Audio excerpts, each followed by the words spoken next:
Les amis, c'est vrai que le Real Madrid a gagné le Classico. Mais si Rafinha avait été là, c'est vrai qu'il n'aurait jamais laissé ça arriver. Je vous le dis, la saison dernière, il a été omniprésent dans les Classicos. Regardez-moi ça. Faut dire la vérité. Ils ont été handicapés, les Barcelonais. Rashford, c'est pas Rafinha, les gars. Vous savez très bien. C'est une pépite. J'aime trop ce joueur. Certes, il joue dans le clan adverse. Mais ce mec-là, c'est le meilleur joueur du FC Barcelone la saison dernière. Vous le savez très bien, l'équipe. Dites la vérité. On va pas se mentir, sur les 4 confrontations que opposait le Real Madrid au FC Barcelone, il a délivré 3 passes D et marqué 5 buts. Son absence, elle s'est faite ressentir dans le jeu du FC Barcelone. Marcus Rashford, pour moi, sur ce match, il est remplaçant. Et si Rafinha n'est pas blessé, il est titulaire. Avec Dessy, on peut refaire le monde, mais il faut replacer les choses dans leur contexte. Il faut faire preuve d'honnêteté. Rafinha, c'est un joueur immensément important pour le FC Barcelone. Plus que Lamine Yamal. Dites-moi ce que vous en pensez. Mais je pense que si Lamine Yamal avait été en top forme et Rafinha également, il y aurait eu un tout autre match. Vous pensez qu'il mérite de gagner le Ballon d'Or africain? Pour être honnête, je dois savoir le niveau des autres joueurs et de voir les compétences. Alors là, je suis pas d'accord avec toi, Luis Enrique. Je suis supporter du Paris Saint-Germain. Et comment ça? Tu dois voir les compétences des autres joueurs pour ce trophée du Ballon d'Or africain. Alors que avec Ousmane Dembélé, tu chantais en conférence de presse. Dembélé, Ballon d'Or. Et là, non. Hakimi, Ballon d'Or, non. Alors je me permets juste, je suis pas d'accord. Faire passer Luis Enrique pour un coach qui fait du favoritisme, sous-entendu, quand c'est Dembélé, je crie Dembélé Ballon d'Or, et quand c'est Hakimi, non. Alors que ce que Luis Enrique, c'est juste du bon sens. Ce qu'il dit, c'est juste du bon sens.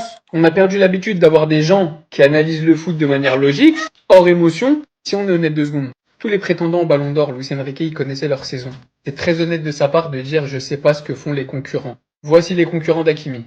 Zambo Anguissa, Mayele, Salah, Bouanga, Osimhen, Lamlioui, Guirassy, Iliman Ndiaye et Pape Matar Sarr. Faut pas mentir. Les prétendants au Ballon d'Or, leur saison, on les a tous suivis, on sait tous ce qu'elles donnent. Mis à part pour Salah et pour Guirassy, je trouve ça juste de la part de Luis Enrique de dire je sais pas ce que donnent les autres, faudrait que je vois, plutôt que de crier sur tous les toits mon joueur le mérite, alors que c'est peut-être pas le cas. Même si là, en l'occurrence, Achraf Hakimi va le remporter parce que c'est littéralement le meilleur Africain sur l'année. Son palmarès, sa saison, elle est extraordinaire, elle est inoubliable. Il va l'avoir. Et il a pas dit non, pour moi, c'est pas lui qui mérite, c'est un tel ou un tel. Il a juste dit, je sais pas ce que donnent ses concurrents. Je suis persuadé qu'une fois qu'il sera renseigné sur les saisons de tous les concurrents, de tous les nommés, il se gênera pas pour dire que pour lui, c'est Hakimi qui mérite. Parce qu'autant l'année dernière, pour moi, Lookman, ça me paraissait comme une évidence. Mais alors cette saison, même si Guirassy et Salah font des saisons de fou statistiquement, pour moi, il n'y a aucun débat. Hakimi Ballon d'Or est de loin! Très très loin. Les gars, on peut en parler du complexe d'infériorité de Bellingham ou on va rester sur Vinicius et Lamine Yamal? En vrai, je sais pas qui a été lui dire qu'il pouvait se comparer à Pedri, mais le gars, ça lui est complètement monté au crâne. Au point que l'année dernière, quand il y a eu le 4-0, Pedri a posté ça sur Instagram pour fêter la victoire et en même temps chambrer Bellingham puisqu'il est par terre. Et lui, il a eu le seum. Après, je vous mens pas, la photo, elle est violente. Bon, 1 an plus tard, il a eu son 2-1, du coup, il est content. Il est reparti poster la même photo, mais avec Pedri cette fois. Bon, Pedri, il est pas par terre, hein. Mais on sent que le gars, il a une petite revanche à prendre. Sans parler du fait qu'il a passé toute la saison dernière à essayer de prouver en fait qu'il était meilleur que Pedri et surtout pendant les confrontations directes. Le truc c'est que pour moi hier il a vraiment dépassé les bornes. Je sais pas si vous vous rappelez du contact entre Bellingham et Pedri quand Bellingham a mis un coup de coude au niveau du cou de Pedri sans faire exprès apparemment. En tout cas Pedri lui est tombé par terre, l'arbitre a sifflé faute. Et regardez juste la réaction de Bellingham. Pendant que Pedri est par terre, regardez ce qu'il lui fait à la tête. Il lui lève violemment la tête. Ensuite l'arbitre il arrive, il lui a dit arrête ça, comme si de rien n'était. Ensuite on a Mbappé qui vient pour le relever. En même temps Pedri demande à l'arbitre, mais lui un carton rouge, regarde ce qu'il a fait, etc. C'est un coup violent. Sauf que là, Bellingham, regardez ce qu'il répond.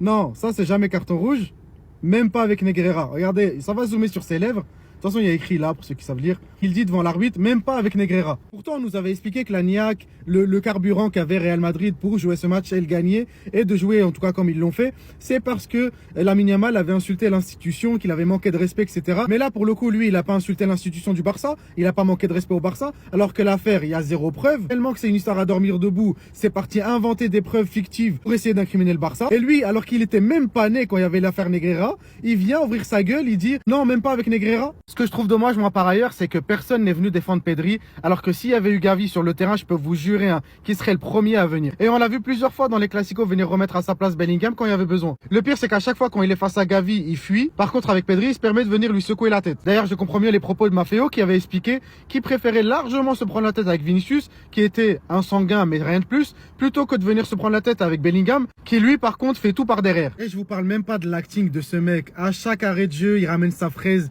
il met sa gueule devant la caméra, il amplifie ses gestes pour montrer à tout le monde ce qu'il dit, ce qu'il fait. Chaque touche gagnée, il harangue le public, chaque corner. Je vous jure, il est d'une lourdeur. Et tout ça pour finir avec un 8,2 de note, avec un but et une passe D. Alors que Pedri, il a cette note toute l'année, alors que la plupart du temps, il a ni but ni passe D. Juste avec sa magie. Regardez le seul point commun de toutes les grosses défaites du Barça, les gars.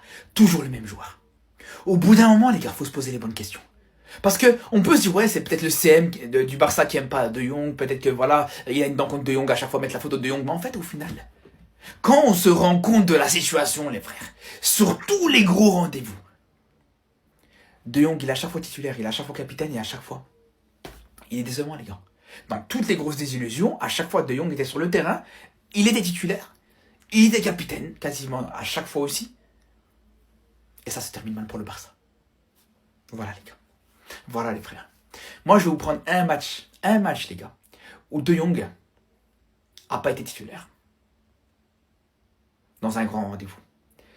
Barça-Real, Classico, du match aller en Liga la saison dernière, les frères.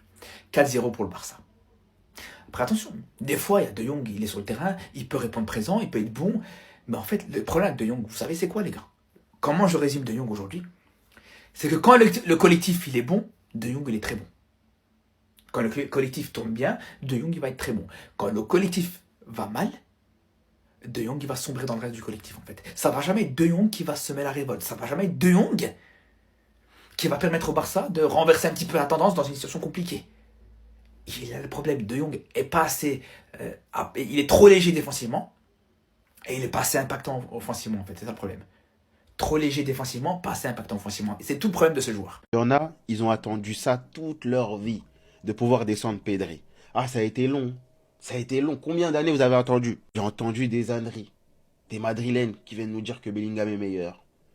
Des Parisiens qui viennent me dire que Pedri est une fraude. Que qu'est-ce qu'il a gagné dans sa carrière? On va parler juste de la carrière de Pedri. Juste pour faire une mise à jour, Pedri a remporté tout ce qui est possible de remporter en Liga en Espagne. À partir de là, vous pouvez pas me dire que Pedri, il a gagné quoi dans sa vie? C'est sérieux, quoi. Il a remporté l'Euro. Oui. C'est pas le cas de tout le monde, encore une fois. Tout le monde n'a pas remporté un Euro. Sentez-vous visé si vous voulez. Et n'oubliez pas, faites la distinction entre le meilleur joueur du monde et la meilleure équipe du monde. C'est ce que je vous dis tout le temps. Le fait de remporter une compétition majeure, ça ne veut pas forcément dire que le meilleur joueur est à l'intérieur de cette équipe-là. Pedri, il a cette capacité à porter son équipe. Vous le voyez, 15 fois homme du match, plus de 15 fois homme du match l'année passée, c'est exceptionnel. Il joue pas en Liga 1, il joue pas en Bundesliga.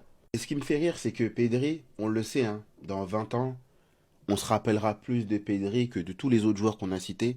C'est le joueur le plus régulier parmi les 5 grands championnats au milieu de terrain. C'est aussi le joueur le plus utilisé. Il n'y a pas plus utilisé que lui. Il n'est pas dans la rotation. La seule rotation, c'est parce qu'il a pris un rouge contre Madrid. Mais voyez l'importance d'un tel joueur dans une équipe. Et encore une fois, avant de juger, regardez les matchs. S'il vous plaît. Vous regardez pas les matchs. Et donc, c'est pour ça aujourd'hui qu'il y a des débats. Une fois que je suis d'accord avec le CM du Barça, pas d'excuses au travail. Que ce soit Flick, avec sa tactique, que ce soit les joueurs. Bon, la direction, là, je compte même pas sur. J'ai pas fait de vidéo hier. C'était nécessaire de prendre du recul. Parce que entre les bêtises qu'on voit sur les réseaux, de ouais, CR7 assume tout le temps, Lamine Yamal, c'est une fraude, que Pedri, le cacaca. Et puis même ceux qui défendent un peu trop le Barça aussi. De côté, en soi, il y a besoin de prendre du recul. Moi, ce que j'ai à dire, c'est que la saison n'est pas terminée. C'est loin d'être fini. Des inquiétudes, et c'est normal d'en avoir. Avoir des inquiétudes, ça ne veut pas dire qu'on établit un bilan qui sera forcément négatif à la fin de saison. Établir un bilan individuel sur nos joueurs quand ça ne va pas bien, ça ne veut pas dire qu'on est ingrat, ça ne veut pas dire qu'on voit forcément une saison blanche à la fin. En fait, entre ceux qui nous aiment pas et qui aiment trop nous taquiner, et ceux qui défendent un peu trop le Barça, il faut un mois de dose quand même à demi. Quand même, pas parce qu'on va critiquer un joueur sur un match ou plusieurs matchs où il n'est pas bon, qu'on est descendu de son train, ou qu'on est ingrat depuis qu'il a commencé à jouer au Barça. L'écart quand même a poussé un peu plus la réflexion. Donc ça veut dire, moi, ma mère, elle me fait à manger depuis 24 ans. Et là, aujourd'hui, elle a raté les riz. Ça veut dire que je suis ingrat sur ce qu'elle a fait comme nourriture depuis ma naissance. Et que j'ai plus confiance, du coup, en la nourriture qu'elle va me faire dans le futur désormais. Ça veut rien dire, les gars, sérieusement. À eux de travailler, de se remettre en question, tenir l'écart qu'il y a. Le Real va pas faire 38 victoires. Nous non plus. C'est comme ça. Tenir l'écart. Valider le top 8 si on peut finir plus haut. Tant mieux. C'est 2026 de la meilleure des manières en remportant un titre. Et la meilleure manière de rebooster en termes de confiance. Tout l'effectif de retour. Après la Copa viendra là. Champions League, on verra ce que ça va donner.